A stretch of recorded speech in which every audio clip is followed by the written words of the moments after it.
Assalamualaikum warahmatullahi wabarakatuh. Perkenalkan, nama saya Muhammad Rizky Jujo Suroto, mahasiswa aktif semester 6 dari program studi Hukum Keluarga. Pada kesempatan kali ini saya akan menjelaskan sedikit mengenai artikel yang telah saya rangkum dan saya tulis dan yang saya catat mengenai positivisasi hukum keluarga Islam di Indonesia.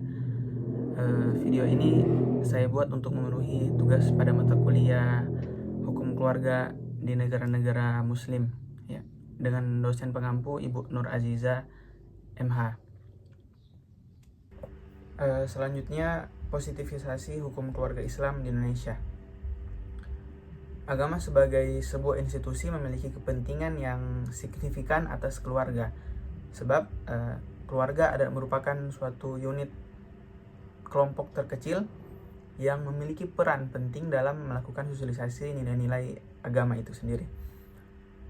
Sementara itu, negara sebagai institusi modern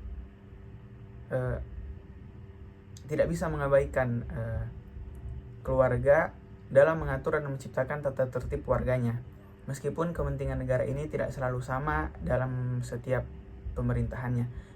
Contohnya, ketika masa zaman kolonial Belanda, Hindia Belanda waktu itu berkepentingan untuk mengukuhkan pengaruh kekuasaannya atas warga jajahan dengan cara mengatur mereka melalui serangkaian produk atau undang-undang, yang termasuk diantaranya adalah undang-undang perkawinan. Melalui pengaturan inilah tata kependudukan negara jajahan diatur. Pada masa itu, pembuatan dan pembahasan RUU perkawinan dari pemerintah penjajah tidak sepenuhnya sesuai dengan harapan warga bangsa. Bahkan terkesan setengah hati karena isinya di samping berlaku untuk seluruh penduduk bumi putra tanpa membedakan agama dan suku, juga banyak bertentangan dengan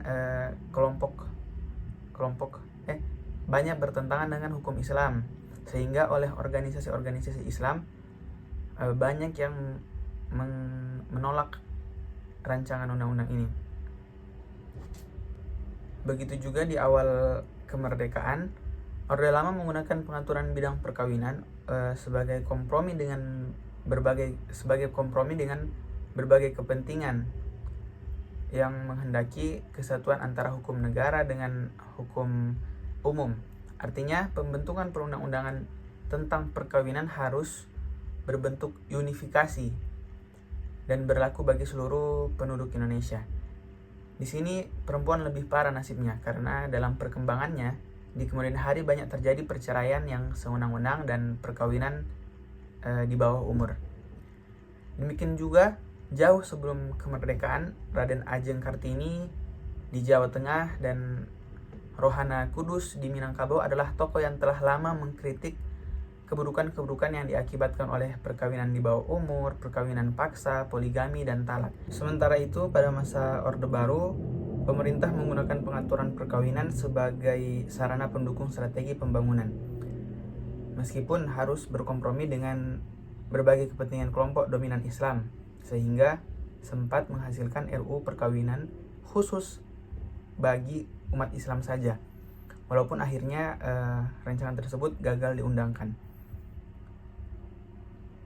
Penegasan serupa kembali dikumandangkan pemerintah dalam sidang MPR tahun 1971, di mana dalam garis-garis besar haluan negara atau HGBN dijelaskan bahwa posisi agama tidak dapat secara etis dibandingkan dengan hukum-hukum yang berlaku dalam negara.